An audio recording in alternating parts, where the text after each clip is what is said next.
So man, when the phone rings, do you even ask the name or who it's going to be against, or do you just automatically say, when do you need me there? Thanks God I got that ring call, so I'm good. Do you bother looking at tape on guys at this point in your career? I mean, you've seen everything. Of course. I watch fights with my coaches. My coaches study him, of course. They create game plan for me, and hopefully, what we did last 6 weeks, I'm gonna bring Saturday night. Would there ever be a situation where the UFC called you and said, "We want you to fight this guy," and you go, "That's not a good matchup for me. I'm not taking that fight"? No, I never pick any opponents, and I'm always like Nike, just do it. It's up to my coaches. If they not so confident or it's not enough time, they recommend me usually let's ask to reschedule or say no. But for you, never. No. You mentioned 6 weeks to get ready. Is that a good thing or a bad thing? I wonder, staying busy is good, but stay busy for me is great. Not good, it's great.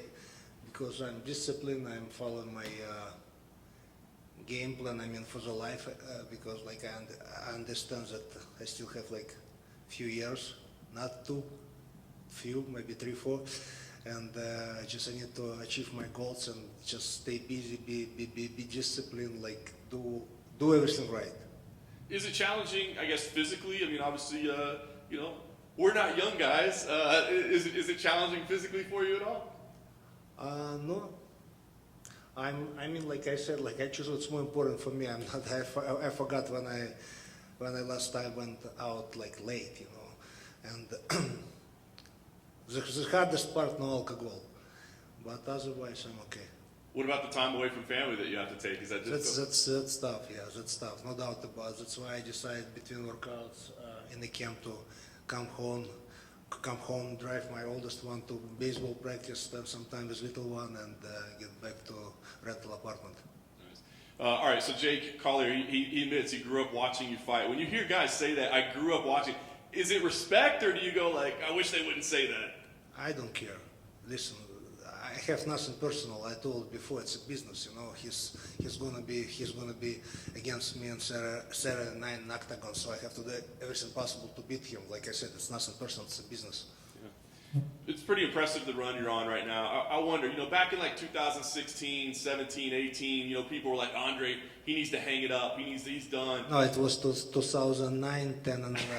And then again in 2000. But I wonder, during those stretches when you had losses, did you ever think about maybe I am done? Maybe I should quit? Deep inside, I knew I'm not done, and it was 100% what motivated me back in 2009, 10 when I got 4 losses in a row. It's I wanted to shut all these fucking mouths who saying Arlovski done, you have to hang up. But at the same time, I have to admit that I did do some medical exam, check my head, my body, because what's the point to be punching back for someone and if your body doesn't let you do what you love to do. So yes, I admit it. When people start saying Arlovski, you done this and that, I said, okay, if doctor, professional is gonna say me, okay, better to leave it right here. Of course, I don't want to kill myself, but otherwise. I love it. But now that you're 5-1, does that make you just want to middle finger to all those people that said it? I showed you guys. Pretty much. Co-main event. I mean, at this point in your career, do you care at all where you are on the card? Does it matter? I'm okay with first fight on the night, but yeah, thanks. UFC, they invite me to trust me to get a co-main event. You said you got a couple years left. I said 3, 4. 3, 4. When do you know to call it? Will the reason that you decide finally to walk away, will it be because you're tired of fighting, or will it be because your body can't take it anymore, or you just don't want to commit? What will be the reason, you think? Body tired, I can't take it anymore, but thanks God, and I want to repeat over and over, I still have fire in my eyes, and right now, around me, I work with the right coaches. My wife let me do what I love to do, so I'm good.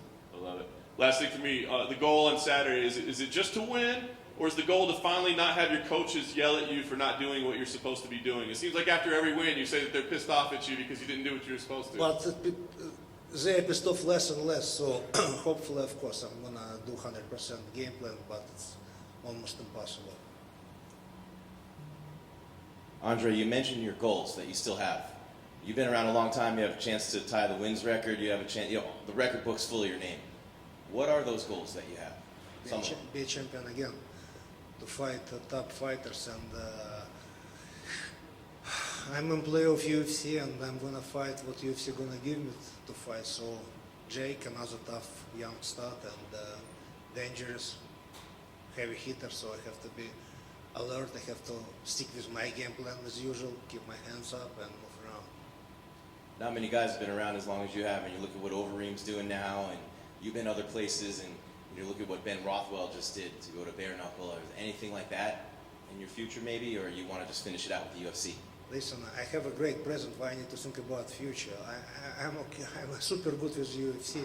I'm okay where I'm right now. So one step at a time. How much does the wins record mean to you? For me, of course, it's like that's nice, but more important, I think it's for my striking coach Paulino Hernandez. He's all about all these records, you know, like strikes per round, etc., etc., etc. So for me, it's more important to beat my opponent.